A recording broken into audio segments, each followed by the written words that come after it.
हिंद साथियों, मैं चंदा आपका स्वागत करती हूँ A&S GKGS रिसर्च एकेडमी में।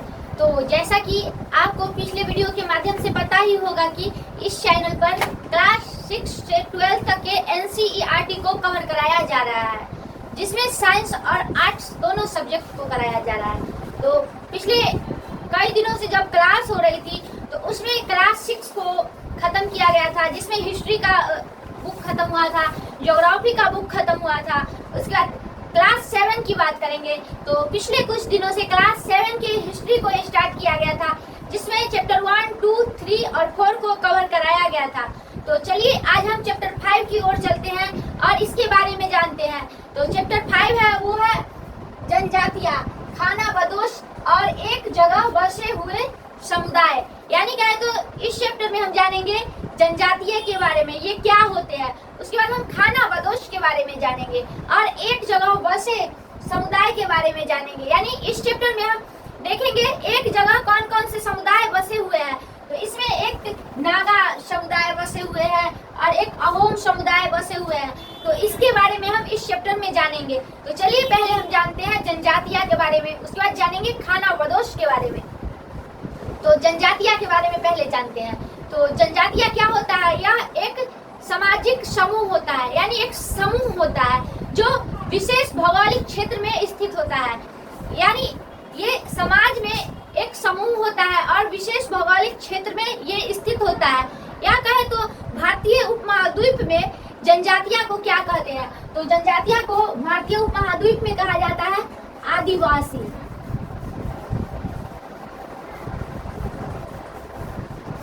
यानी कहे तो भारतीय उपमहाद्वीप में जनजातियां को आदिवासी या अनुसूचित जाति के नाम से भी हम जानते हैं। तो इसको भी याद रखिएगा और इसके बारे में हम आगे जानेंगे। ये क्या करते थे, ये इसका अस्थायी निवास कहाँ पर था।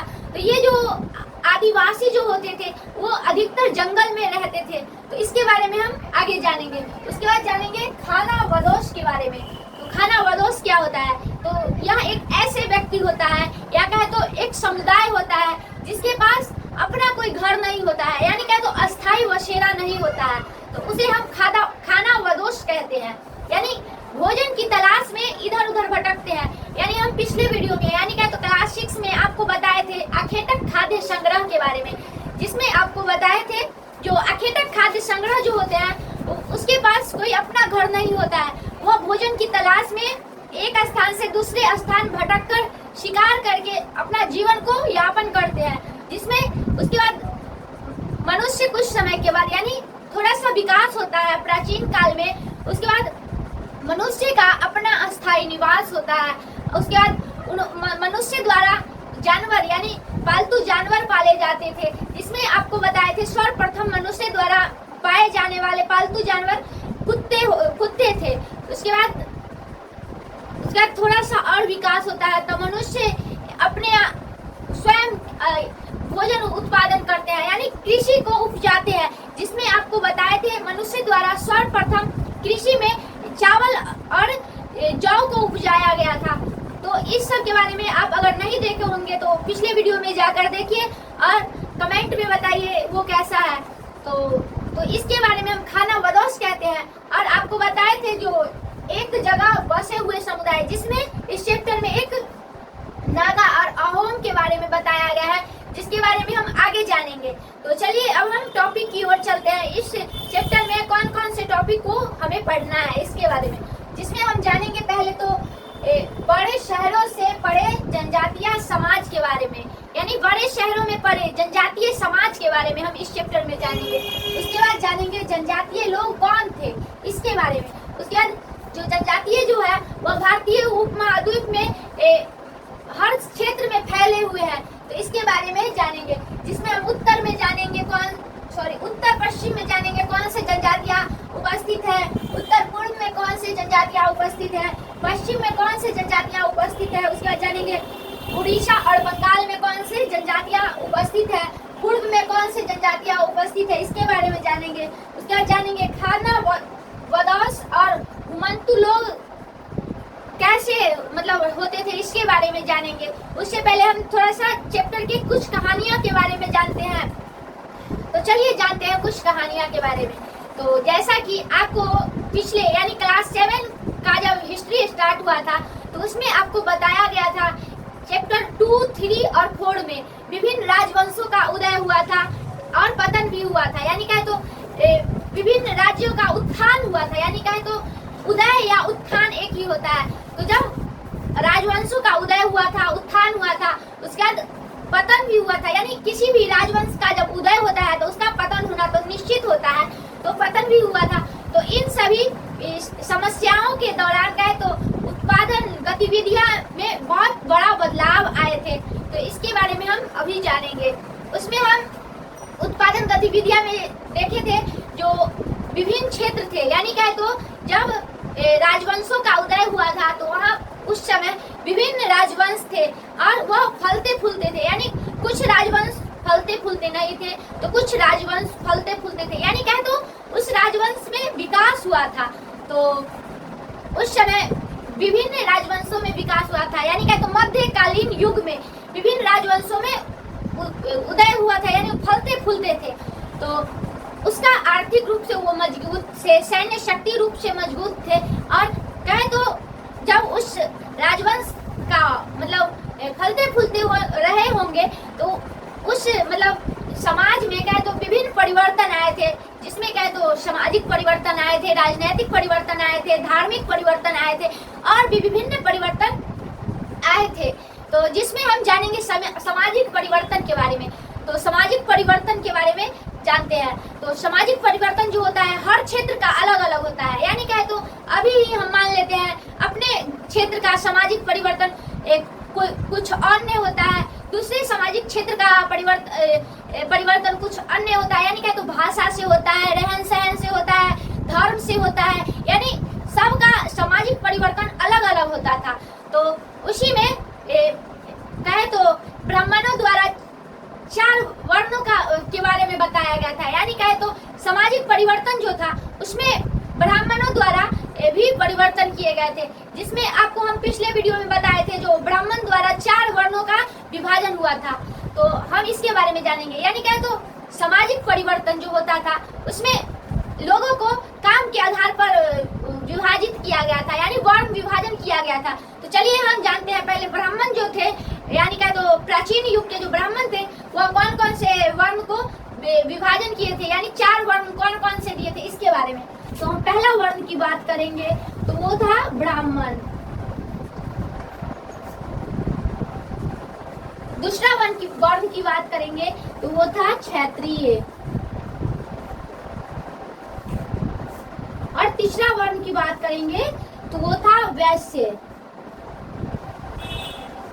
और लास्ट यानी अंतिम जो वर्ण था वो था शूद्र। तो इसको भी याद रखेगा। यानी प्राचीन युग के जो ब्राह्मण थे, यानी कि तो उस समय वर्ण विभाजन नहीं था। तो जो मतलब गांव में जो थोड़ा शक्तिशाली लोग थे, जिनके पास वेद का ज्ञान होता था, धार्मिक अनुष्ठान करने की क्षमता होती थी, वो सब अपने आप को ब्राह्मण मान लिए और इन्हीं के द्वारा वर्ण विभाजन किया गया। यानी अगर हम ही हैं किसी भी मतलब चीज में अगर हमको प्रमुख बना दिया जाए तो हम तो चाहेंगे कि हम सबसे ऊपर रहें। तो उसी प्रकार प्राचीन युग में ब्राह्मण जो थे वो धार्मिक अनुष्ठान को संपन्न कराते थे, ग्रंथ का ज्ञान रखते थे। तो इसलिए ब्राह्मण सबसे ऊपर अपने आप को मानने लगे। यानी कहे तो वो अपने आप को ऊपर मानने लगे और वो बताए कि हम सिर्फ धार्मिक अनुष्ठान को संपन्न कराया करेंगे। उसके बाद इन्होंने यानी ब्राह्मण ने फिर इन तीनों वर्णों को बोला, यानी इनके अनुसार तीनों वर्ण को के काम को करना पड़ेगा। यानी ब्राह्मण के आदेश पर ये तीनों वर्ण चलेंगे। तो इन्होंने बताया कि हम धार्मिक अनुष्ठान को संपन्न करेंगे और क्षत्रिय जो थे वो युद्ध करेंगे। यानी जब आपको हम बताए हैं पिछले वीडियो में, यानी विभिन्न राजवंशों का उदय हुआ था तो उसमें क्षेत्रीय विकास के लिए यानी क्षेत्रीय विस्तार के लिए तो राजवंशों में युद्ध होता था। तो वही बताया गया था ब्राह्मण द्वारा। जब 2 राजवंशों के बीच युद्ध होगा तो उसमें युद्ध क्षत्रिय करेंगे और इन सभी वर्णों की रक्षा भी करेंगे। यानी ब्राह्मण की रक्षा करेंगे, वैश्य की रक्षा करेंगे, शूद्र की रक्षा करेंगे। यानी युद्ध से इन सभी को रक्षा करेंगे। उसके बाद यानी सुरक्षा प्रदान करेंगे और युद्ध यही करेंगे। तो ऐसा ब्राह्मण द्वारा क्षत्रिय वर्ण को बताया गया था। उसके बाद वैश्य जो वर्ण था उसको ब्राह्मण द्वारा व्यापार करने की आज्ञा दी गई थी, यानी व्यापार करने की आज्ञा दी गई थी। और शूद्र की बात करेंगे तो शूद्र को ब्राह्मण ने बताया कि तुम तीनों वर्णों की रक्षा यानी सेवा करना, यानी शूद्र का कोई काम नहीं था, ये तीनों वर्ण की सेवा करेगा। और तीनों वर्ण जो है वह आर्थिक रूप से इसे मदद करेगी, यानी कहे तो ये जो है यानी ब्राह्मण जो है कुछ आर्थिक रुपया पैसा शूद्र को प्रदान करेगी, यानी सेवा के बदले। यानी जैसे हम अभी किसी के यहाँ नौकरी करते हैं तो उसके द्वारा हमें पैसा दिया जाता था, तो उसी प्रकार ब्राह्मण ने बताया तुम तीनों वर्णों की रक्षा करोगे, सेवा करोगे और उसके बदले में हम तुमको आर्थिक रूप से मजबूत करेंगे, तो देंगे तो इसके बारे में ब्राह्मण द्वारा बताया गया। तो चलिए अब हम जानते हैं ब्राह्मण ने किस आधार पर बताया कि ये 4 वर्ण है, इसके बारे में। तो उस समय एक थे ब्रह्मा, यानी ब्रह्मा जी जिन्हें कहते हैं, तो उनके माध्यम से ब्राह्मण ने 4 वर्णों का विभाजन किया था, जिसमें बताया था कि जो ब्राह्मण जो है वह ब्रह्मा के मुख से निकलता है, उसका क्षत्रिय जो है वह भुजा से निकलता है, उसका जो वैश्य वर्ण जो है वह जंघाओं से निकलता है, यानी ब्रह्मा के जंघाओं से निकलता है। और उसका शूद्र वर्ण की बात करेंगे तो वो तालुओं से निकलता है, यानी पैर से शूद्र वर्ण की उत्पत्ति हुई है। तो ऐसा प्राचीन काल के ब्राह्मण द्वारा बताया गया था, तो इसको भी याद रखिएगा। तो इस चैप्टर का कुछ कहानी इसी प्रकार की थी। तो चलिए अब हम इससे आगे जानते हैं। तो अब हम टॉपिक की ओर चलेंगे, जो टॉपिक है बड़े शहरों से परे जनजातियां और समाज के बारे में।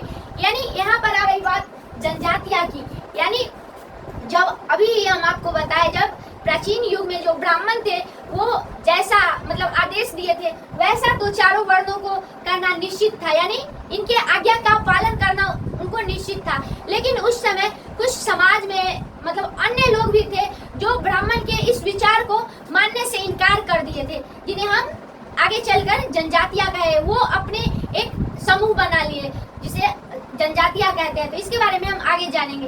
यानी कहे तो जो भिन्न समूह के जो लोग थे, यानी जो ब्राह्मण की आज्ञाओं को पालन नहीं करते थे, वो क्यों नहीं करते थे?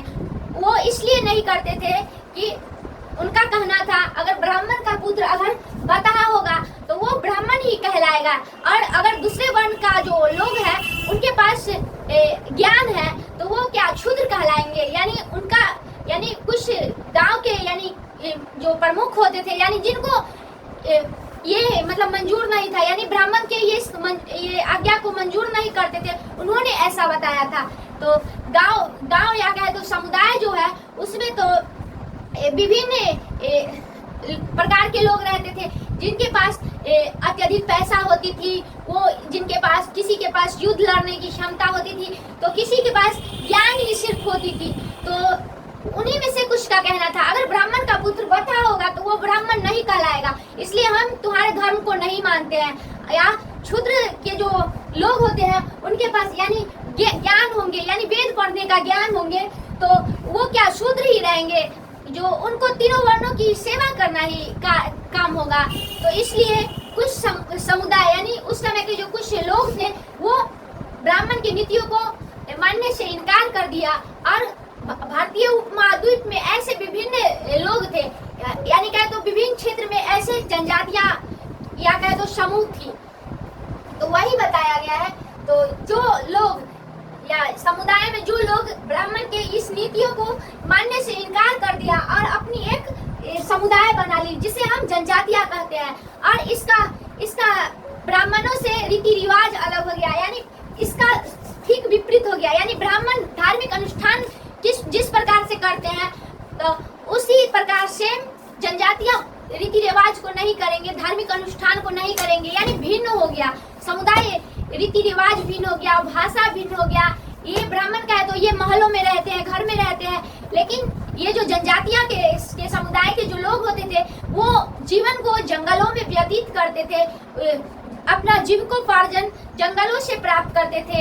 यानी ब्राह्मण और ये 4 वर्णों से ये भिन्न थे, जिसमें अब जीविकोपार्जन की बात करेंगे। यानी वो जो जनजातियां के जो समुदाय के जो लोग होते थे वो अपने जीवन को कैसे यापन करते थे इसके बारे में जानेंगे। यानी इससे तो भिन्न है, तो अपने जीवन को कैसे चलाते थे, यानी जीविकोपार्जन को कैसे चलाते थे। तो वो शिकार करते थे, यानी जो जनजातियां के लोग होते थे, यानी क्या, तो आदिवासी। तो हिंदी शब्दों में आपको बताएंगे, यानी सिंपल शब्दों में आदिवासी। तो आदिवासी तो जंगल में रहते थे, उनका कोई अस्थायी घर नहीं होता था, ये तो पता ही होगा। यानी आदिवासी एक जगह अगर शिकार करने आते हैं तो वहाँ का अगर जंगली जानवर और खत्म हो जाता है तो फिर दूसरी जगह शिकार करने के लिए चले जाते थे। तो वो जो जनजातियां होते थे वह शिकार उसका प्रमुख जीविकोपार्जन था। उसके बाद पशुपालक था, उसके बाद मछली पालन यानी पकड़ कर खाते थे, यानी जंगल में भटक भटक कर अपने जीवन को चलाते थे। तो इसको भी याद रखिएगा। उसके बाद जो जनजातियां के जो लोग होते थे वह अत्यधिक झूम की खेती करते थे। तो इसके बारे में जानते हैं, झूम की खेती क्या होती है। तो जो झूम की खेती होती है उसे हम अस्थाई खेती के भी नाम से जानते हैं। यानी झूम की खेती का एक और नाम है अस्थाई खेती।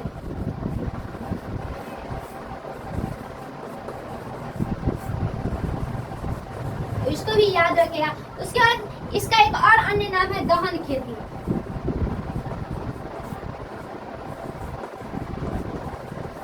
तो हम इसके बारे में जानते हैं, ये दहन खेती क्या होती है इसके बारे में।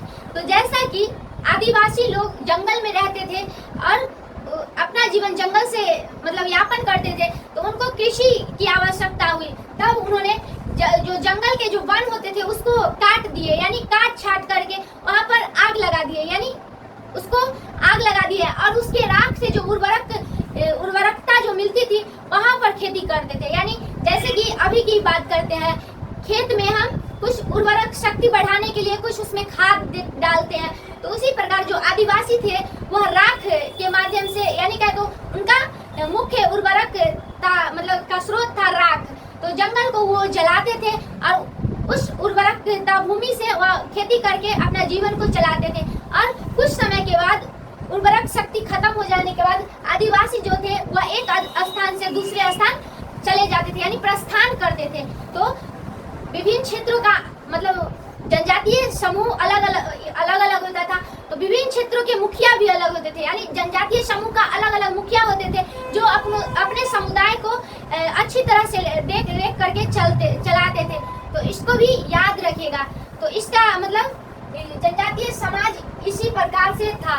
उसके बाद हम इसके मतलब रीति रिवाज की बात करेंगे। तो आदिवासी का जो होता है रीति रिवाज, यानी भाषा अलग होता था, धार्मिक अनुष्ठान अलग होते थे और भी सांस्कृतिक अलग होती थी, रहन सहन अलग होती थी। यानी ये समुदाय, यानी जो निम्न समुदाय थे जो ब्राह्मण द्वारा बनाए गए थे, उससे रहन सहन भिन्न आदिवासी की होती थी। तो ऐसा आप लोग देखे ही होंगे। तो इसके बाद हम आगे जानते हैं जो है जनजातीय लोग कौन थे। यानी प्राचीन समय के, यानी जो इतिहासकार जो होते थे वो जनजातीय समूह के बारे में विशेष जानकारी नहीं रखते थे। यानी अपने पुस्तक में, यानी अपने स्रोत में ये जनजातीय लोगों के स्रोत को नहीं रखते थे, लिखते ही नहीं थे। तो कुछ जो इतिहासकार होते थे वो लिखते थे, उसमें वंचित इस्तेमाल करते थे, यानी इतिहास लिखने में वंचित इस्तेमाल करते थे और कुछ जनजातियां के बारे में लिखते थे। तो उसी में कुछ स्रोत खोजा गया है मतलब पुरातत्वविदों के द्वारा, और बताया गया है कौन से क्षेत्र में कौन से जनजातियां उपस्थित होते थे इसके बारे में। तो अब हम उसके बारे में जानेंगे। तो चलिए हम जानते हैं। जैसा कि आपको पता ही होगा, ये दिशाएं चार होती है, यानी पूर्व, पश्चिम, उत्तर, दक्षिण। उसके बाद एक होता है उत्तर पूर्व, उसके बाद एक होता है ये मतलब विभिन्न दिशाएं होती थी। तो उसमें इतिहासकार द्वारा लिखा गया था विभिन्न क्षेत्रों के मतलब जनजातियां के बारे में। तो चलिए हम इसके बारे में जानते हैं। तो हम उत्तर पूर्व की बात करेंगे, यानी इस क्षेत्र की बात करता है, यानी उत्तर पूर्व, यानी ये उत्तर हो गया और ये पूर्व हो गया और इस क्षेत्र की बात कर रहा है। तो इस क्षेत्र में बलोच जनजातियां उपस्थित थी। तो इसको याद रखिएगा। उसके बाद हम आगे जानते हैं, उत्तर पश्चिम की बात कर रहा था। तो उत्तर पश्चिम ये वाला हो गया। तो इसमें बलोच जनजातियां उपस्थित होती थी। उसके बाद उत्तर पूर्व की बात कर रहा है तो ये वाला भाग, इसमें नागा और अहोम जनजातियां उपस्थित रहती थी, जिसके बारे में हम आगे जानेंगे। विशेष जानकारी नागा और अहोम जनजातियां के बारे में जानेंगे। उसके बाद हम बात करेंगे पश्चिम की, तो पश्चिम में रियो जनजातियां उपस्थित होती थी, यानी विभिन्न क्षेत्रों की जनजातियां का अलग अलग रहन सहन होता था और भी विभिन्न जो सामाजिक कार्यक्रम होते थे वो सब अलग अलग होते थे। उसके बाद हम बात करेंगे उड़ीसा और बंगाल की, तो उसमें मुंडा और संथाल जनजातियां उपस्थित होते थे और वो भी अपने समुदाय के विकास के लिए काम करते थे। उसके बाद हम पूर्व की बात करेंगे, तो पूर्व में संथाल, खासी और गारो जनजातियां उपस्थित होती थी और ये भी अपने समुदाय के लिए अलग अलग कार्य करती थी। उसके बाद हम जानते हैं कुछ शक्तिशाली जनजातियां के बारे में, यानी 13वीं से 14वीं शताब्दी के दौरान कुछ शक्तिशाली जनजातियां उपस्थित थे, जो हम बात करेंगे पंजाब में उपस्थित थे। ये 13वीं से 14वीं शताब्दी तक मतलब शक्तिशाली जनजातियां ये थे, तो इसको याद रखिएगा। और पंजाब में जो जनजातियां उपस्थित थे वो थे खराक, तो इसको याद रखिएगा। ये जो खराक जो जनजाति होती है ये बहुत शक्तिशाली जनजाति थी मध्य युग के। तो ये जो खराक जनजाति जो थी वो उसके बाद भी अन्य जनजातियां आई है, इसके बारे में हम आगे जानेंगे। तो चलिए अब हम जानते हैं अगले टॉपिक की ओर, जो है खाना बंदोश और घुमंतू लोग कैसे रहते थे। यानी खाना बंदोश जैसा कि बताया है, ये एक समुदाय होता था, या कहे तो समुदाय के जो व्यक्ति होते थे जिनका कोई अस्थायी घर नहीं होता था, वो भोजन की तलाश में इधर उधर भटकते थे, अपना जीवन को यापन करते थे। तो मध्य प्राचीन युग में तो सिर्फ मनुष्य थे, यानी आरंभिक मनुष्य भोजन की तलाश में इधर उधर भटकते थे। उसके बाद मनुष्य द्वारा जानवर को पालतू बनाया गया, जिसमें आपको बताए ही है जंगली जानवरों को पालतू बनाया गया, यानी जंगली कुत्ता के जंगली पूर्वजों को पालतू बनाया गया। उसके बाद क्या तो पशुओं को और भी विभिन्न जंगली जानवरों को पालतू बनाया गया, और अब उसको लेकर एक स्थान से दूसरे स्थान तक मनुष्य शिकार करने के लिए जाते थे। यानी क्या तो अगर एक स्थान पर मनुष्य और उसके द्वारा पाले गए जो जानवर होते थे एक साथ रहेंगे, तो वहाँ का जो होता था भोजन का जो स्रोत होता था, तो कुछ समय के बाद तो खत्म होना उसका निश्चित ही था, तो वो खत्म हो जाता था। तो पानी की तलाश में एक स्थान से दूसरे स्थान तक जाते थे, मौसमी फल के लिए एक स्थान से दूसरे स्थान तक मनुष्य जाते थे, और भी विभिन्न कारणों से एक स्थान से दूसरे स्थान तक मनुष्य जाते थे। तो हम इसके बारे में जानते हैं। तो उस समय के जो व्यक्ति होते थे, व्यक्ति और जानवर एक साथ मतलब घूमते थे। तो उसका मुख्य स्रोत की बात करेंगे, यानी भोजन की बात करेंगे, तो उस समय वह ये दूध और यानी गाय को लगता है, यानी अनुमानित लगाया जा सकता है कि वो गाय के लेकर एक स्थान से दूसरे स्थान तक घूमते रहे होंगे, जिसमें उसको भोजन की स्रोत की बात करेंगे तो वो गाय के दूध सर्वप्रथम मिला था, और चारागाह, यानी मनुष्य के लिए गाय का दूध और जानवरों के लिए चारागाह लेकर मतलब निकलते थे, यानी इससे उनका पेट भर सके। उसके बाद कुछ मतलब और थोड़ा सा मतलब आगे चलने के बाद मनुष्य यानी जो चारागाह निकले, यानी जिसे हम कहते हैं व्यापारी यानी एक स्थान से दूसरे स्थान तक मनुष्य व्यापार करने के भी उद्देश्य से जाते थे। तो हम इसके बारे में जानेंगे। तो वो पालतू जानवरों को ले जाता था, जिससे उसे पेट भी भरती थी, और वो अनाज ढोने में भी काम करता था। यानी पहले ये गाड़ी नहीं होती थी, और जानवरों के द्वारा अनाज को एक स्थान से दूसरे स्थान तक ले जाया जाता था। यानी क्या तो उस समय के जो व्यापारी होते थे वो देखते थे जो किस स्थान पर अनाज की मतलब कीमत कम है, यानी एक स्थान पर अगर अनाज की कीमत कम है तो वो दूसरे स्थान तक जानवरों के माध्यम से ले जाता था, और वो देखते रहता था कि किस स्थान पर अनाज की कीमत ज्यादा है। यानी क्या तो एक स्थान से अगर गेहूं खरीदता है तो और वो देखते रहता है किस स्थान पर गेहूं की कीमत अत्यधिक है, जिससे उसे मुनाफा होता था। तो तो वो दूसरे स्थान तक अपने पालतू जानवरों के माध्यम से ले जाया करता था।